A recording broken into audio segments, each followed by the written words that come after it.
Aujourd'hui, je voudrais vous commencer en vous faisant une petite démonstration, quasiment mathématique. Mathématique car elle est difficilement contestable. La démonstration que l'obstacle numéro 1 qui vous empêche de vivre dans l'abondance financière, ça se passe ici, c'est vos croyances, c'est votre mental. Alors je vous préviens déjà, cette vidéo risque d'être choquante pour certaines personnes. Il y a certaines personnes qui ne vont pas du tout aimer ce que je vais dire, mais comme dit le proverbe, les choses qu'on a le plus d'intérêt à apprendre sont celles qu'on aime le moins à connaître. Et je voudrais notamment vous parler d'une croyance, une croyance qui est tellement ancrée en vous, qui est tellement ancrée dans la masse des gens, qu'il y a fort à parier que vous ne sachiez même pas que cette croyance, elle existe et que vous la suiviez en pensant que c'est une vérité absolue alors que ce n'est absolument pas le cas. Cette croyance, c'est tout simplement le fait qu'on doit vivre dans le manque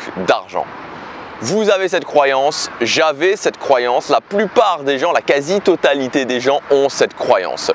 Tout simplement parce que cette croyance, on nous l'enseigne dès qu'on est petit. Depuis qu'on est petit, vos parents vous ont dit, à moins que vos parents étaient des gens qui vivaient dans l'abondance financière, dans ce cas-là, vous n'avez probablement pas cette croyance. Mais si ce n'était pas le cas, tout simplement, vos parents vous ont naturellement enseigné qu'il fallait faire attention à l'argent, qu'on devait vivre dans le manque d'argent. Quand votre mère ou votre père allait faire les courses, il faisait attention à ce qu'il achetait. Quand vous partiez en vacances, vous faisiez attention à ne pas trop dépenser. Quand vous vouliez acheter tel ou tel jouet, on vous disait ok, je ne peux pas t'acheter ces jouets là parce qu'il faut faire attention à l'argent. Bref, vous avez été élevé depuis votre plus jeune âge avec cette croyance qui est plus qu'une croyance, qui est devenue une sorte d'axiome, c'est-à-dire une vérité incontestable, que vous alliez manquer d'argent dans votre vie et que vous deviez pendant toute votre vie faire attention, faire extrêmement attention à l'argent. Comme je vous disais, c'est une croyance virale tout simplement parce que tout le monde dans la société a cette croyance, elle s'est répandue chez tout le monde et la société a même une réponse parce qu'effectivement il y a des gens qui vivent dans l'abondance financière, mais ces gens-là, le petit pourcentage de gens qui vivent dans l'abondance financière, la société va tout simplement vous dire que ils ont eu de la chance, ils étaient là au bon moment, il y a eu quelque chose qui s'est passé qui n'était pas normal, qui ne va pas vous arriver à vous et vous devrez faire attention à l'argent. Alors sauf qu'il y a un mais, aujourd'hui il y a quelque chose d'autre qui s'est développé et cette chose, ça s'appelle Internet, tout simplement. Internet a changé les choses parce qu'il y a plein de gens qui se sont mis à documenter leur ascension. Il y a plein de gens, notamment grâce à YouTube, qui se sont mis à montrer comment ils sont partis de rien et comment ils sont arrivés parfois à gagner leur indépendance financière, parfois être plus à l'aise financièrement, parfois à construire un véritable empire financier. Et du coup, c'est démontrable parce que c'est documenté. Moi, par exemple, sur cette chaîne, j'ai commencé cette chaîne en 2016 et j'ai montré comment en un an, en faisant une vidéo tous les jours, je suis passé de 0 à 1500 € par mois. Avant, je travaillais dans un fast-food, j'ai réussi à faire ça. Aujourd'hui, je fais cette vidéo, je suis au Japon, j'ai atteint la liberté financière, j'ai un salaire très confortable et je vis où je veux, je me suis installé en Asie. Et ça, c'est démontrable, c'est documentable. Vous pouvez regarder toutes les vidéos depuis le début de la chaîne. J'ai absolument tout documenté. La première année, je faisais même un bilan avec mes succès, mes échecs, mois après mois. Voilà comment j'avançais. Alors aujourd'hui, je voudrais qu'on fasse le point dans cette vidéo sur plusieurs croyances limitantes, sur plusieurs barrières mentales qui vous empêchent d'atteindre la liberté financière et je voudrais qu'on voit comment les recalibrer. Et peut-être que vous vous dites aussi, ça ne peut pas avoir tant d'impact, mais si, je vous assure, ça a un impact absolument incroyable et le pire, c'est que c'est quelque chose qui nous bloque en invisible. Je voudrais commencer par une première croyance, notamment parce que ça a été quelque chose que j'ai beaucoup expérimenté, j'ai été beaucoup limité par cette croyance, c'est le fait de vouloir la sécurité plutôt que de viser les gains possibles. En gros, ça veut simplement dire que quand je veux tenter quelque chose de nouveau, quand je veux faire quelque chose de nouveau, c'est que je vais toujours reculer finalement parce que j'ai peur de ce qui pourrait arriver et je me concentre beaucoup plus sur le fait de viser la sécurité, viser que je n'ai pas de problème, que sur le fait de viser que je puisse avoir des gains, que je puisse avoir des opportunités, qu'il y ait de nouvelles choses qui se passent dans ma vie. Moi, j'étais comme ça, j'ai été élevé comme ça, j'étais quelqu'un qui visait avant tout la sécurité et qui, voilà, c'est-à-dire que dès qu'il y avait un moindre risque, dès que je risquais absolument quelque chose, j'en avais plus rien à faire des gains possibles. Je me disais juste, je veux la sécurité, je veux la sécurité, je veux pas de problème, je veux pas de problème, je veux pas de problème. Et donc je reculais. Et ce qui s'est passé, le plus grand changement qu'il y a eu, c'est que quand j'ai lancé mon premier business en ligne en 2015, J'avais très peur, honnêtement, j'avais très peur. J'avais aucune expérience en tant qu'entrepreneur. J'ai lâché mon boulot, j'ai investi toutes mes économies dans l'investissement sur moi. J'ai pris de gros risques et vraiment j'avais peur. J'avais très peur.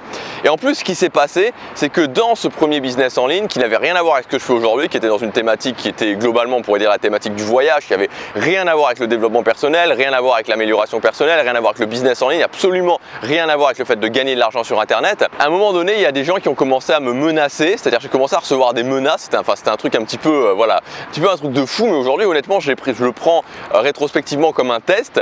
Et ce qui s'est passé, c'est que ça a accentué ma peur. Je me suis commencé à me dire, ok, peut-être que je devrais arrêter, il y a des gens qui me menacent, peut-être que je devrais pas continuer parce qu'il y a trop de risques, j'ai trop peur, il y a trop de risques. Et à ce moment-là, ce que j'ai fait, c'est que j'ai quand même continué. Malgré les risques, malgré la peur, malgré l'absence de sécurité, j'ai quand même continué. Et qu'est-ce qui s'est passé au final ? Il ne s'est rien passé. Et donc, il y a deux choses qu'il faut tirer de ça. La première chose, c'est qu'il y a toujours plein de bonnes raisons de voir la sécurité plutôt que les gains potentiels. La dernière fois, j'ai fait une vidéo qui disait justement qu'il fallait tester les choses, qu'il fallait avant tout tester et qu'on ne pouvait pas savoir avant d'avoir testé. Donc plutôt que rester dans l'immobilisme, je testais et ensuite je voyais en fonction des résultats. Et il y a quelqu'un qui m'a dit, si la plupart des gens ne testent pas, si la plupart des gens ne le font pas, c'est parce qu'ils ont peur au niveau de l'argent, qu'il y a des problèmes d'argent, et qu'il y a des risques possibles. Et ce que je voudrais répondre en général à cette personne ou même en général, c'est qu'il y a toujours 1 million de raisons de ne pas le faire. Il y a toujours 1 million de raisons de plutôt voir la sécurité que les gains possibles. Ça peut être des problèmes d'argent, ça peut être des problèmes qu'est-ce qui va se passer si, ça peut être des problèmes au niveau familial, des problèmes au niveau amical, les enfants, le copain, la copine, le mari, la femme, la famille, bref. Il y a toujours 1 million de raisons de ne pas le faire. Et comme dit la phrase, vous pouvez avoir soit des résultats, soit des excuses. Donc le truc, c'est qu'il y aura toujours plein de risques potentiels. Il y aura toujours plein de problèmes potentiels qui peuvent arriver. Mais le truc, c'est de se concentrer non pas sur le fait de vouloir éviter les problèmes, non pas de vouloir absolument la sécurité, mais de viser avant tout ce que je peux gagner. Et le deuxième point, c'est que la plupart du temps, ce que vous imaginez ne va jamais se passer. Les risques que vous pensez qui peuvent arriver ne vont jamais se passer et ne vont surtout jamais se passer de la façon dont vous l'imaginez. La deuxième croyance, c'est que l'argent est illimité. Alors l'argent est illimité, qu'est-ce que ça veut dire ? Ça veut dire que si demain, après-demain, dans une semaine, je publie une vidéo où je dis la vérité sur mes revenus, je gagne 20 000 € par mois. Je fais une vidéo comme ça, j'ai pas besoin de, je peux être sûr que le taux de dislike va exploser. Pourquoi ? Parce que la plupart des gens ont un ressentiment envers justement les personnes qui sont riches ou les personnes qui gagnent plus qu'eux. Parce qu'ils ont cette croyance que les gens riches finalement les privent de gagner de l'argent, que c'est parce qu'il y a des gens riches, qu'il y a des gens plus riches, qu'il y a des gens qui gagnent plus, que eux vont gagner moins. Mais la vérité, c'est que si aujourd'hui vous avez un voisin, vous êtes dans un pavillon, il y a la maison A, il y a la maison B, vous êtes dans la maison B, il y a votre voisin qui est dans la maison A, et que vous gagnez tous les deux 1 500 € par mois, et que votre voisin change de job, il a une promotion, il ouvre son business, bon bref, peu importe, et qu'il se met à gagner 10 000 € par mois. La vérité, c'est que ça ne vous empêche en aucun cas, vous aussi, de commencer à gagner 10 000 € par mois, 20 000 € par mois, 30 000 € par mois. Vous voyez ce que je veux dire ? Le problème n'est pas les gens riches. Le problème n'est pas de mettre au feu tous les gens riches. Vous savez, il y a un peu cette vision, notamment dans les médias, que c'est la faute des gens riches et que finalement, si on prenait en France tous les gens riches, qu'on les mettait tous sur un bûcher et qu'on les brûlait tous, ça irait mieux finalement parce qu'on pourrait distribuer plus de richesses. C'est absolument faux. Si vous brûliez vifs tous les riches de France, qu'est-ce qui se passerait? C'est que il y aurait d'autres personnes qui deviendraient riches très rapidement ensuite. Pourquoi? Tout simplement parce que l'argent repose sur la création de valeur. Ça veut dire que la question n'est pas de brûler tous ceux qui ont de l'argent, la question est de se dire comment j'apprends à créer de la valeur et comment moi aussi je peux développer mon revenu. Donc l'argent n'est pas limité, les gens riches ne vous privent absolument pas d'avoir de l'argent et la question pour avoir de l'argent, c'est comment j'apprends à créer de la valeur. La troisième croyance limitante, c'est le fait de se dire je sais déjà. Il y a beaucoup de gens qui sont dans cette posture, je dirais, de se dire ok, je sais déjà, ok, j'ai pas besoin d'apprendre. Ils voient des vidéos sur YouTube de quelqu'un qui leur explique comment être plus musclé, ils se disent ah non, moi je sais déjà. Ils voient des vidéos sur YouTube de quelqu'un qui leur explique comment gagner de l'argent en ligne, ils se disent ah ça fonctionne pas, moi je sais déjà, je sais qu'on peut pas le faire. Ils voient différentes choses et ils se disent moi je sais déjà. Aujourd'hui on est dans une société qui bouge énormément. C'est-à-dire que le schéma qu'il y avait avant où finalement on faisait nos études, on apprenait beaucoup pendant nos études et puis après on n'apprenait plus, on gardait le même métier à vie, ça n'existe plus. Les métiers qui sont là aujourd'hui, la plupart dans 5 ans n'existeront plus. Le fait d'être chauffeur routier, le fait d'être caissier ou caissière dans un magasin, réassortisseur dans un magasin, le fait peut-être même d'être vendeur dans un magasin, tout ça va probablement disparaître. Ça ne veut pas dire que c'est une catastrophe en soi, ça veut dire que les choses évoluent et que les choses évoluent très rapidement. Donc la différence va se faire entre les gens qui acceptent d'apprendre, qui acceptent de se former, qui acceptent d'évoluer et les autres. Donc si vous êtes dans cette démarche, ok, j'apprends de nouvelles compétences, je me forme, j'évolue, forcément vous pourrez créer de la valeur et forcément vous pourrez gagner de l'argent. Et enfin la dernière croyance limitante, c'est le fait de vouloir avoir plus d'argent. Vous savez, on a tous entendu ça à une réunion de famille, dans une réunion d'amis, au travail, dans un bar, bref, peu importe, on a tous déjà entendu ça, quelqu'un qui disait ah si seulement j'avais plus d'argent, si j'avais 500 € de plus, si j'avais 2000 € de plus, si j'avais 10 000 € de plus, si j'avais 100 000 € de plus, si je gagnais 1 million d'euros. On l'a déjà tous entendu.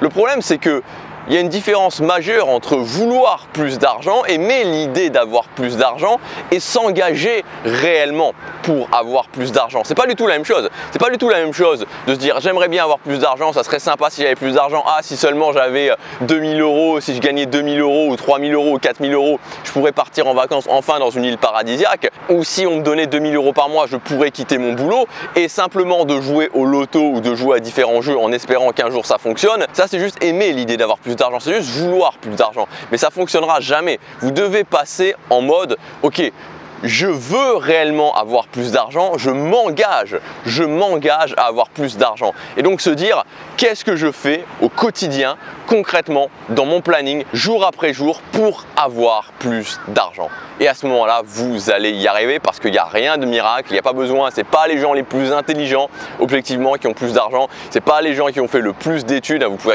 regarder parmi les chefs d'entreprise les plus riches de la planète, très souvent vous verrez que c'est des gens qui sont partis de nulle part et qui n'ont pas fait d'études. Donc c'est absolument ce changement d'état d'esprit, ce changement de croyance en se disant j'aime pas juste l'idée d'avoir plus d'argent, je veux réellement plus d'argent et je m'engage à gagner plus d'argent. Voilà pour cette vidéo, j'espère qu'elle vous aura aidé. Si vous voulez aller plus loin, vous pouvez accéder encore jusque demain et seulement jusque demain à ma formation Gagner son indépendance financière. Donc dans cette formation, on va voir plusieurs points, que ce soit au niveau du mental, que ce soit au niveau de mettre en place un système pour piloter automatiquement votre argent, de générer des revenus alternatifs. Je vous donnerai plein de solutions pour générer des revenus alternatifs dès la semaine prochaine et de commencer à construire des revenus passifs avec la bourse. Cette formation, vous avez tous les détails dans le premier lien dans la description. Elle est disponible jusque demain. Passez à l'action, chaque jour compte.